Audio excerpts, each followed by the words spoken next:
আমাদের সংস্কৃতি, আমাদের সংস্কার সর্বদা থাকবে আমাদের সাথে। ভারতের মহান গ্রন্থ আর কাব্যের সম্পূর্ণ সংকলন। সাবস্ক্রাইব করুন তিলক। যা একে মহাপুরুষ বলে মানতে পারি। আরে এ তো পালাতক সম্রাট জরাসন্ধকে যুদ্ধতে পিঠ দেখে পালিয়ে গেছিল। না শিশুপাল না। আপনি চুপ থাকুন মহারাজ দুর্বোধ। আপনারা নিজের বাপের নামও জানে না। মিথ্যুক, একদম মিথ্যুক। শিশুপাল দাও ভ্রাতা, কি করছেন? আমি ওর 100টা অপরাধ। কাকে বচন দিয়েছো তুমি কৃষ্ণ? নিজের বড় পিসিকে। আর কাকে? যে ওর মাতা দেবী কুন্তির বড় বোন শ্রুতি।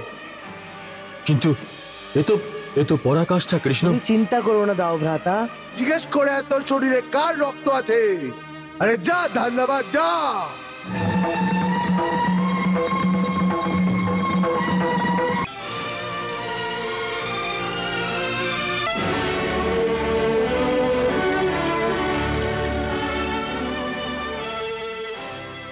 এই রাজ্য সভায় সর্বপ্রথম আমাদের সবাইকে সিদ্ধান্ত নিতে হবে যে এই সমারোহতে আগ্রহ পূজার যোগ্য কে এমন কোন মহাপুরুষও আছে যার চরণ পূজা মহারাজ যুধিষ্ঠির নিজের হাত দিয়ে করবেন।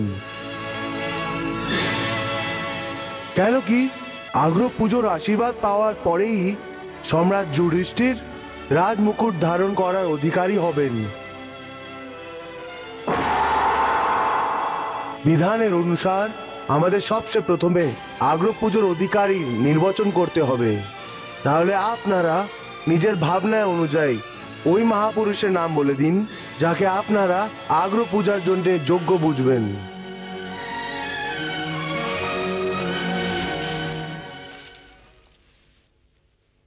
আমার বিচারে সম্পূর্ণ আর্য ভটে এই সময়ে দ্বারিকাধীশ শ্রীকৃষ্ণ ব্যতীত আর কোনো পূজনীয় পাত্র নেই যে অগ্র পুজোর অধিকারী হতে পারে।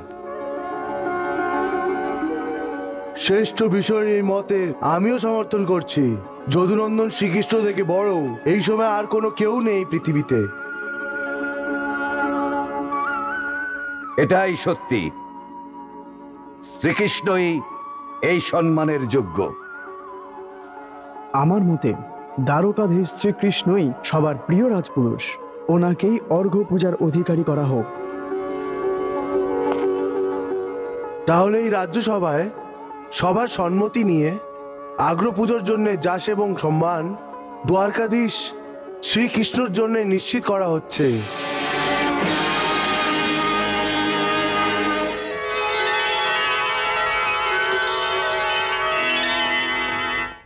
এই সভায় আগ্রহ পুজোর অধিকারী দ্বারকাধীশ শ্রীকৃষ্ণ এই সভার মধ্যে প্রবেশ করছেন। দ্বারকাধীশ শ্রীকৃষ্ণের জয়। দ্বারকাধীশ শ্রীকৃষ্ণের জয়। দ্বারকাধীশ শ্রীকৃষ্ণের জয়। দ্বারকাধীশ শ্রীকৃষ্ণের জয়। দ্বারকাধীশ শ্রীকৃষ্ণের জয়। দ্বারকাধীশ শ্রীকৃষ্ণের জয়। দ্বারকাধীশ শ্রীকৃষ্ণের জয়। দ্বারকাধীশ শ্রীকৃষ্ণের জয়। দ্বারকাধীশ শ্রীকৃষ্ণের।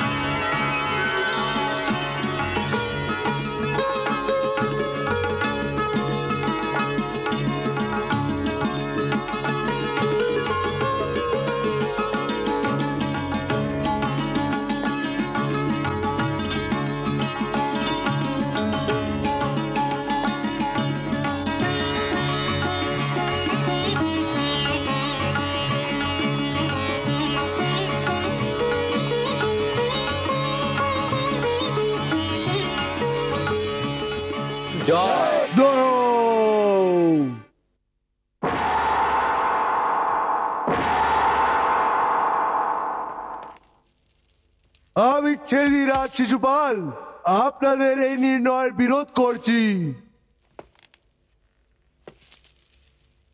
আমি কৃষ্ণকে আগ্রহ পুজোর অধিকারী মানতে পারি না। এই মানুষটির মধ্যে এমন কোনো গুণ নেই যা একে মহাপুরুষ বলে মানতে পারি। আরে এ তো পালাতক সম্রাট জরাসন্ধকে যুদ্ধতে পিঠ দেখে পালিয়ে গেছিল। না শিশুপাল না। আপনি চুপ থাকুন মহারাজ দ্রুপদ। আপনারা সবাই একে শুধু শুধু মহান বানিয়ে রেখেছেন, একে মহান তার পদ দিয়ে রেখেছেন, কিন্তু এ তো একজন চোর। চোর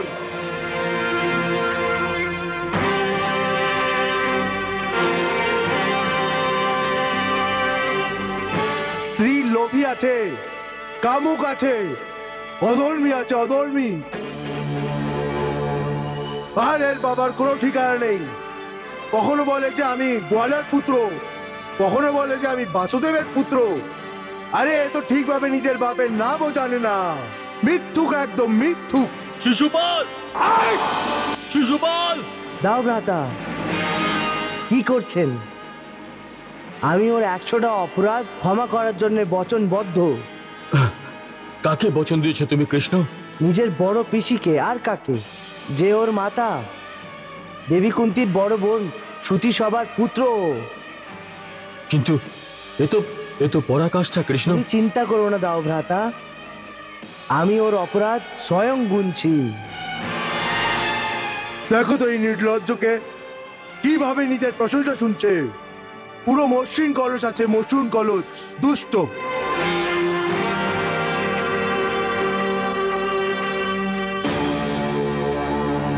এ অন্যদের বদ্ধ করাতে সক্ষম। আরে এ তো সম্পূর্ণভাবে চাল করে, চাল। শিশুপাল, আমি তোমার মাকে তোমার 100 অপরাধ ক্ষমা করার বচন দিয়েছিলাম। ওই অপরাধের সংখ্যা এক্ষুনি শেষ হয়ে যাবে, একটু সাবধান হও। কি করবি তুই আমার? কি করবি তুই? কুলের কলঙ্ক। 96 হয়ে গেছে।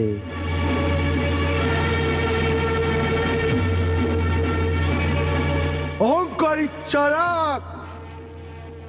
97 হয়ে গেছে।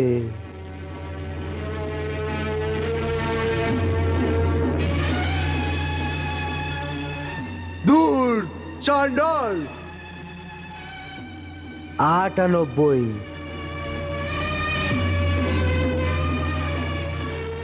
আর বাঘ দত্ত রুক্মিণীর হরণ করছো তুমি, দুষ্ট পাপী। 99। কিন্তু তুই ধূর্ত, চালাক, নিন্দার যোগ্য। সম্পূর্ণ 100। শিশুপাল, এবার একটা শব্দ আগে বলেছিস, তাহলে ওটা তোমার অন্তিম শব্দ হবে। সাবধান শিশুপাল, সাবধান।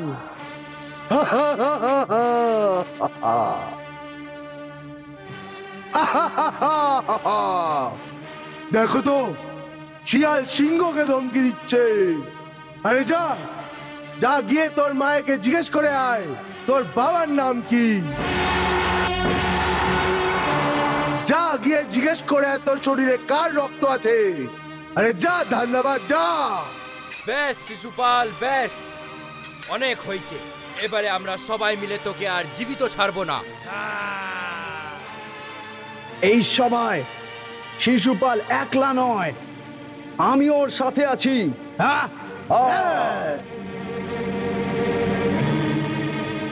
এর থেকে আগে যে তোমরা আমাকে হাত লাগাও, আমি এই খ্রিস্টকে জীবিত ছাড়বো না। তুমি আমাকে বাধ্য করে দিয়েছো শিশুপাল।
হে দীনদয়াল, নিজের পার্শ্বদ জয়ের প্রণাম স্বীকার করুন।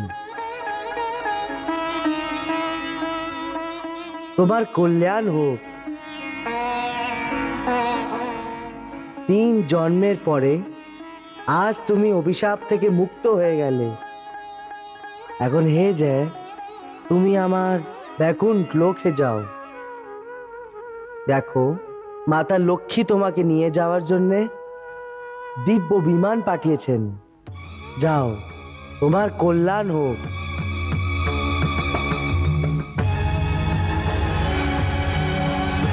যাও, তোমার কল্যাণ হোক।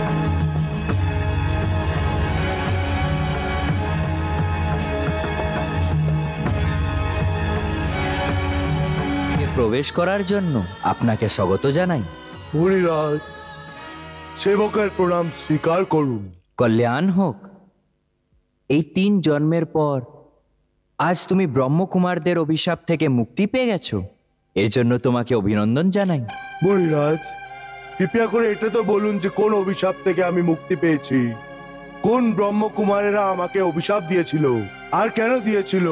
শরৎ কুমারেরা। শরৎ কুমার? কিন্তু কেন? তোমার কিছুই মনে নেই? না। তাহলে যখন শিশুপালের শরীর ছেড়ে পার্শ্বদের শরীর ধারণ করার সময় তোমার স্মৃতি মাঝখানে কোথাও হারিয়ে যায়নি তো? অন্য শরীরের স্মৃতি ছিল, ওটা কোথায় হারিয়ে গেছে এটা আমি জানি না। আমার খালি এমন মনে হলো যে আমি লম্বা নিদ্রা থেকে এখন জেগেছি। আমি যখন প্রভুকে প্রণাম করলাম তখন উনি আমাকে এটাই বললেন যে 3 জন্মের পরে আজ তুমি সাপ থেকে মুক্তি পেয়েছো আর তুমি ব্যাকুণ্ঠ ধাম চলে যাও। আমি কিছু বুঝলাম না, কিন্তু প্রভুকে প্রশ্ন করার দৃশ্যটা হতো।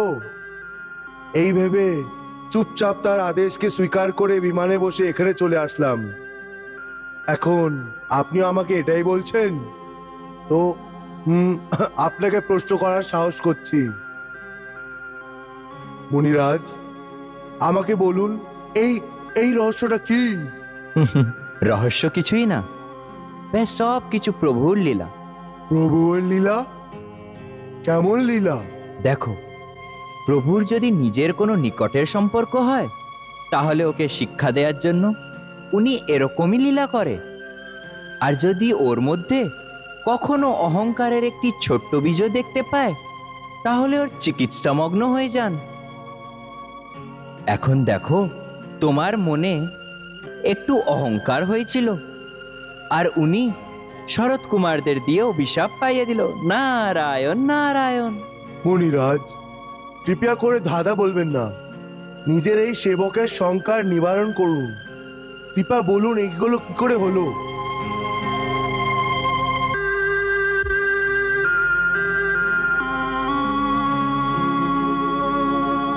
কথা শুনিয়েই ওইখানে পৌঁছাবো। তাহলে শোনো, তুমি আর বিজয় নামের 2জন পার্ষদ ভগবানের সেবা করতে করতে ওনার প্রমুখ পার্ষদ হয়ে গেলে। বৈকুণ্ঠ ধামের 6টি দ্বারের পার যে 7টি দ্বার আছে ওইটা ভগবান নারায়ণের অন্তরঙ্গ দ্বার। তোমরা দুজনেই ওই দ্বারের সঙ্গরক্ষক হয়ে গেলে। এইভাবে অনেক কাল অতিবাহিত হওয়ার পর তোমার মনে অহংকার মাথা তুলে দাঁড়াতে লাগলো যে তুমি ভগবান শ্রী হরির আসল সঙ্গরক্ষক। তোমার আজ্ঞাবাহিত এখানে কেউই যেতে পারবে না।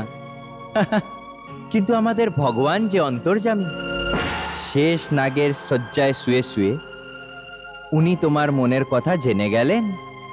নারায়ণ নারায়ণ। তারপর একদিন ব্রহ্মদেবের 4 জন পুত্র সনক এবং সনন্দয়াদি ভগবানের দর্শন করার জন্য যায়, কারণ ওনাকেও আমার মতন কোথাও যাওয়ার জন্য বাধা নাই। 6টি দ্বার পার করার পর যখন ওরা 7ম দ্বারে পৌঁছালো ওদের তুমি তখন আটকে দিলে। মহাত্মা, কোথায় যাচ্ছেন? এটা ব্যাকুণ্ঠ ধামের অন্তপুরের দ্বার।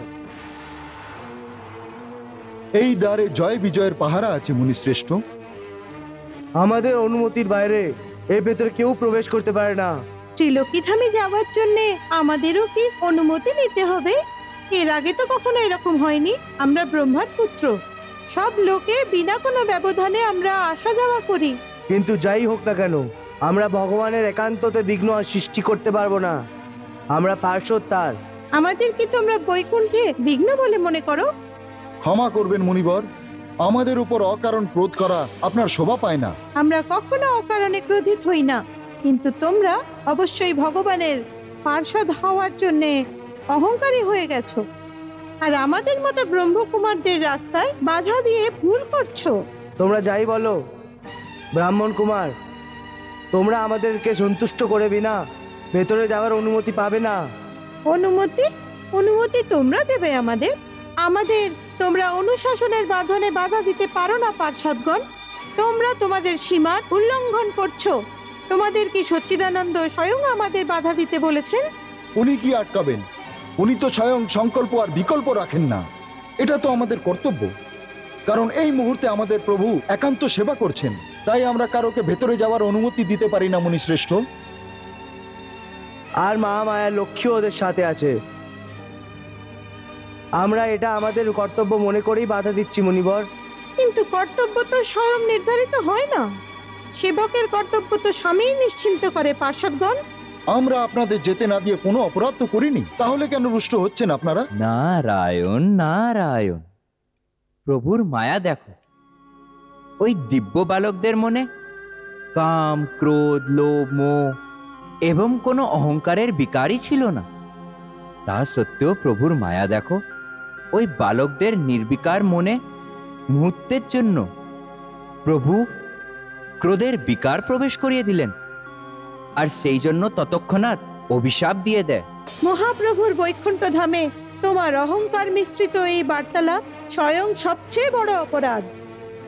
এই অপরাধের দণ্ড তোমাকে অবশ্যই পালন করতে হবে, আর সেই জন্যই আমরা তোমায় অভিশাপ দিচ্ছি যে তুমি মৃত্যু লোকে গিয়ে নিবাস করো, কারণ বৈকুণ্ঠ ধাম তোমার থাকার অযোগ্য।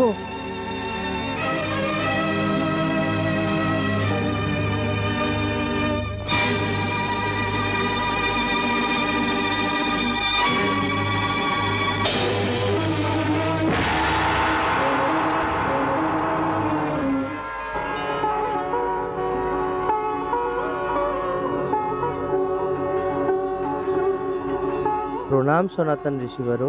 প্রণাম ত্রিলোকীনাথ। আপনাদের চরণ ধুলিতে আমাদের লোক পবিত্র হয়েছে মহাত্মাও।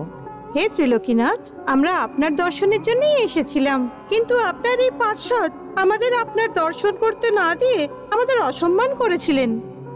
অসম্মান? আর তাও আপনার মতন সনাতন ঋষিমুনিদের? অসম্ভব। প্রভু, অহংকার তো অসম্ভবকেও সম্ভব করে দেয়। আপনার এই অহংকারী পার্ষদ আমাদের আপনার দুয়ারে প্রবেশ করতে দেননি, সেই জন্য আমরা এদের অভিশাপ দিয়ে দিয়েছি যে এরা মৃত্যু লোকে চলে যাক। অভিশাপ দিয়ে দিয়েছেন? ওটা তো ঠিক করেছেন, কিন্তু আমি ওদের দৃষ্টটার জন্য আপনার কাছ থেকে ক্ষমা চাইছি। প্রভু, আপনি আমাদের কাছে ক্ষমা চাইছেন, কিন্তু কেন? কারণ শাস্ত্র অনুযায়ী নিজের সেবকের পাপের ভোগীদার ওর স্বামীকেও ভুগতে হতে পারে।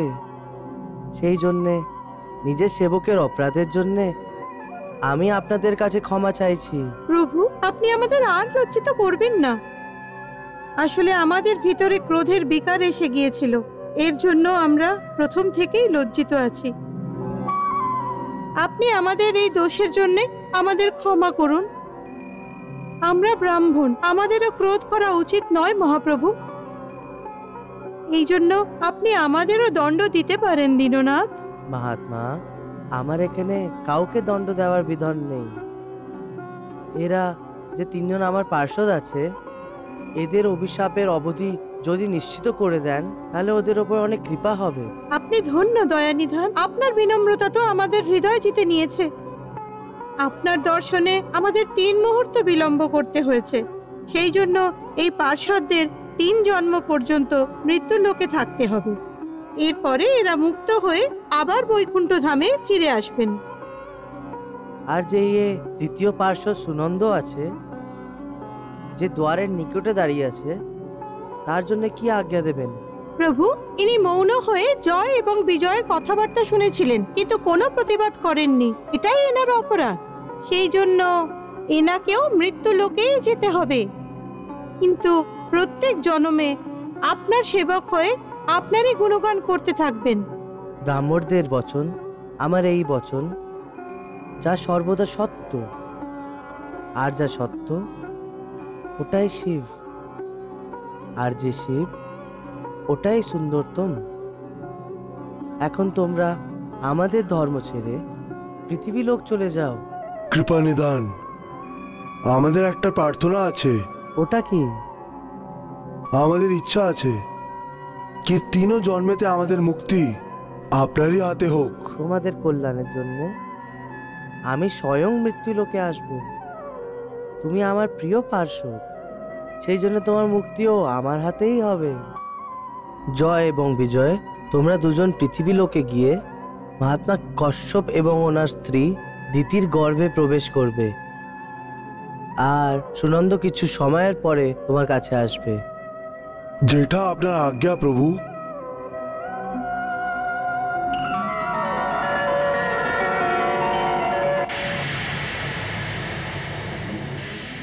সনক সনন্দনের অভিশাপ পাওয়ার পর ওরা দুজন, জয় এবং বিজয়, আকাশ থেকে পৃথিবীর বুকে নামতে লাগলো।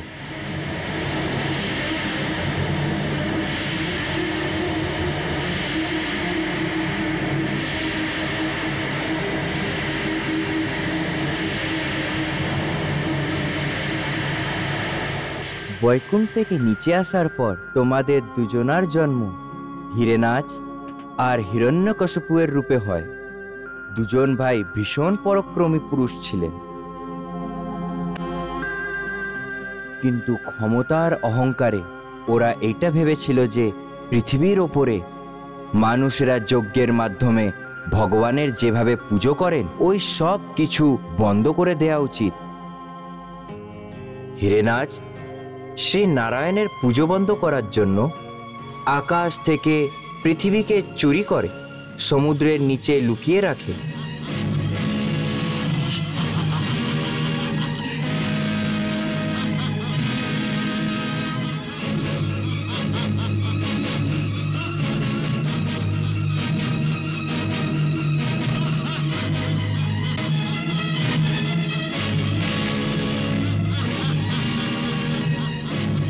এই দেখে প্রভু বারান রূপ ধারণ করেন এবং ব্রহ্মার নাসিকা থেকে নিজের রূপকে প্রকট করেন।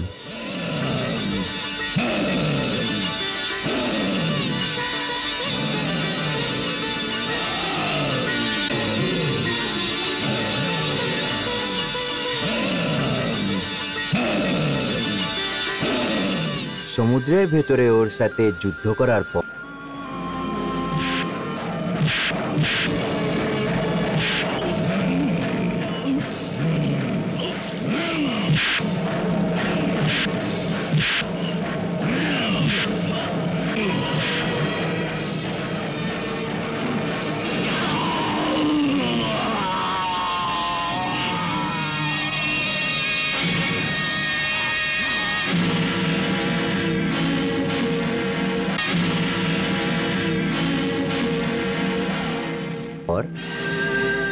ওর বধ করে প্রভু নিজের দাঁত দিয়ে পৃথিবীকে ওপরে উঠালেন। তারপর ওকে সমুদ্র থেকে বাইরে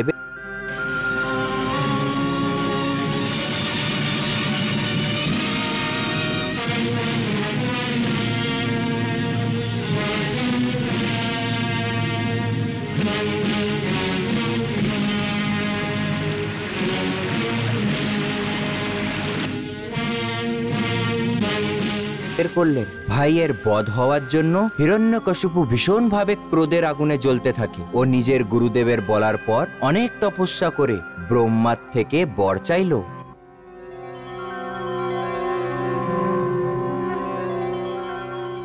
হে দৈত্য শ্রীমুনি, মৃত্যু লোকের প্রাণীদের জন্য আমাদের দর্শন করা কখনো নিষ্ফল যায় না। সেই জন্য যা ইচ্ছে হয় বর চাও, আমি অবশ্যই প্রদান করব। যদি আপনি আমার তপস্যায় প্রসন্ন হয়ে থাকেন তাহলে আমাকে এমন বর দিন যে আপনার জন্ম দেয়া কোনো প্রাণীর থেকে আমার জন্য মৃত্যু না হয়, না মানুষ থেকে, না পশু থেকে, না দৈত্য থেকে, না আর কোনো দেবতা থেকে, না ভেতরে কোথায় আমি মরি, না বাইরে কোথায়, না দিনে না রাতে, না অস্ত্র দিয়ে, না শাস্ত্র দিয়ে, না পৃথিবীতে, না আকাশে, যুদ্ধতে কেউ যেন আমার সম্মুখে দাঁড়াতে না পারে। আপনার বানানো সমস্ত প্রাণীদের আমি যেন একমাত্র সম্রাট হই। ইন্দ্র যদি দেবতাদের মধ্যে যেমন প্রতিষ্ঠা আপনার আছে, ঠিক তেমনই প্রতিষ্ঠা আমারও যেন হয়। আমাকে এমনই বর দিন ভগবান, আমার এমনই বর চাই। পুত্র, তুমি যা বর চাইছো ওটা প্রাণীর জন্য একদম বিরাল। কিন্তু আমার গুরুদেব শুক্রাচার্য বলেছিলেন এমন কঠিন তপস্যার পর কোনো বর বিরল হয় না। তাহলে কি উনি মিথ্যা নিশ্চয়তা দিয়েছেন? তাহলে কি আমাকে আরো তপস্যা করতে হবে? আর তপস্যা করার কোনো প্রয়োজন নেই। গুরু শুক্রাচার্য সত্যি বলেছেন, এত কঠিন তপস্যা আগে কেউ করেনি আর পরেও কেউ করবে না। হে দৈত্যরাজ, যে বর তুমি আমার থেকে চাইছো ওটা বিড়াল হওয়া সত্ত্বেই আমি সম্পূর্ণভাবে আপনাকে প্রদান করছি। এইভাবে ব্রহ্মা থেকে বর পাওয়ার পর হিরণ্যকশিপু স্বয়ংকে ভগবান হওয়ার ঘোষণা করে দেয়। তারপর ও এই আজ্ঞা দিল যে সবাই ওরই পুজো করুক। ওর ভয়ে সমস্ত প্রকৃতি ওর পুজো করা আরম্ভ করে দেয়। কিন্তু ওর নিজের পুত্র বালক প্রহ্লাদ পিতাকে ভগবান বলে স্বীকার করে না আর শ্রীহরির পুজো করতে লাগে।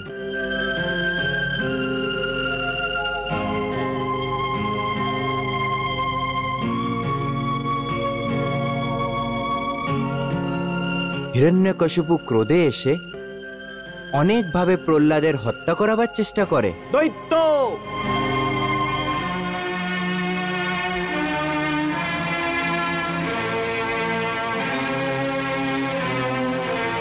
নিয়ে যাও একে, আরে জীব কেটে দাও। এ আমাকে নিষ্পাপ করে দিতে চায়, হত্যা করে দাও ও। নমো ভগবতে বাসুদেবা।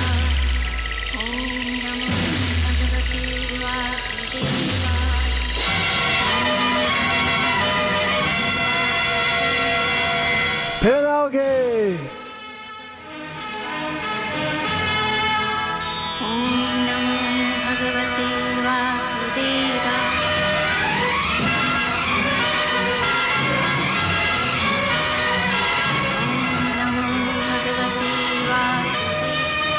ओम नमो भगवते वासुदेवाय।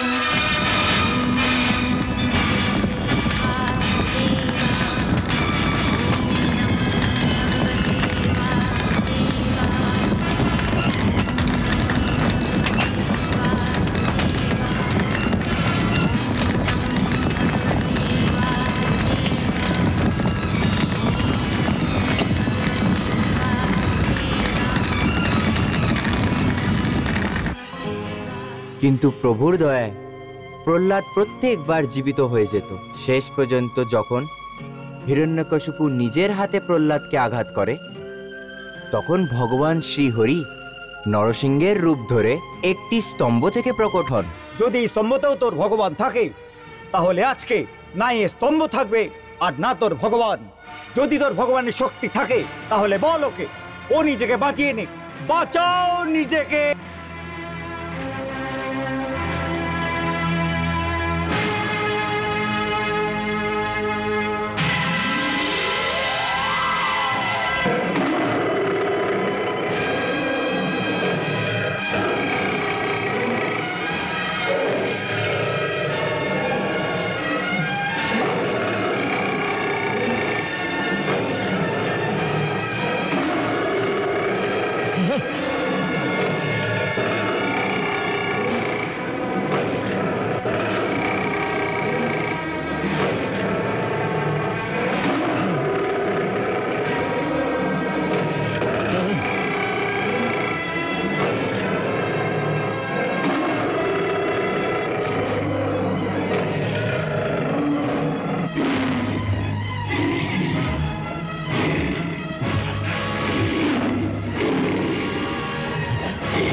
অসুরবংশী হিরণ্যকশ্যপ, তোকে ব্রহ্মাই বর দিয়েছিল যে তোর মৃত্যু ব্রহ্মার সৃষ্টির হাতে হবে না।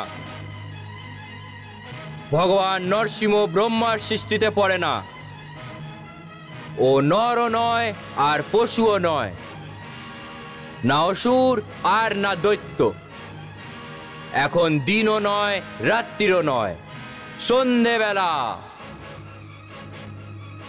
তোকে না অস্ত্র দিয়ে মারা হচ্ছে না শস্ত্র দিয়ে, তোকে নরসিংহ ভগবান নিজের নখ দিয়ে মারছে।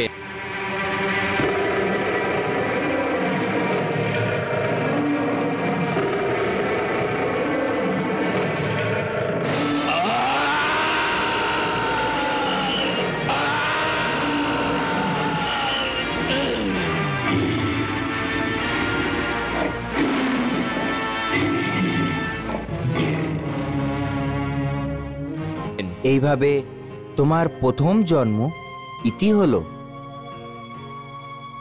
দ্বিতীয় জন্মে তোমাদের দুজনার জন্ম রাবণ এবং কুম্ভকর্ণের রূপে হলো। ওই জন্মে শ্রীহরি শ্রী রামের রূপে অবতার নিয়ে তোমাদের দুজনার উদ্ধার করলেন।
কুম্ভকর্ণের উদ্ধার করার পর ভগবান শ্রীরাম রাবণেরও লীলা সমাপ্ত করে দেন।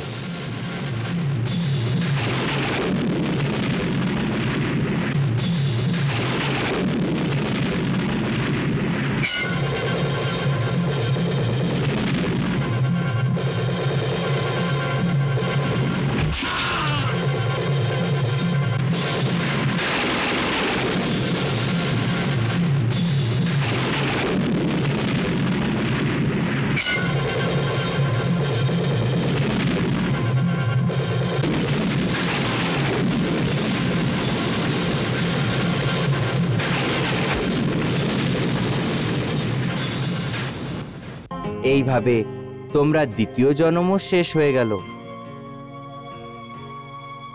আর এটা তোমাদের শেষ জন্ম ছিল। এই জন্মে তুমি স্বয়ং শ্রীকৃষ্ণর পিসিমার পুত্র শিশুপাল হয়ে জন্ম নিলে, আর প্রভু তার নিজের হাতে তোমাকে মানব শরীর থেকে মুক্ত করে তোমাদের উদ্ধার করলেন। মুনিরাজ, কৃপা করে এটা তো বলুন যে আমার এই জন্মের সাথী বিজয় কোথায় আছে? ও শ্রীকৃষ্ণর বড় পিসির পুত্র দন্তপতির রূপ ধরে তোমার সাথেই পৃথিবীতে জন্ম নিয়েছে। শীঘ্রই ও ভগবান শ্রীকৃষ্ণর হাতেই মুক্তি পেয়ে যাবে। কিন্তু কবে অবধি?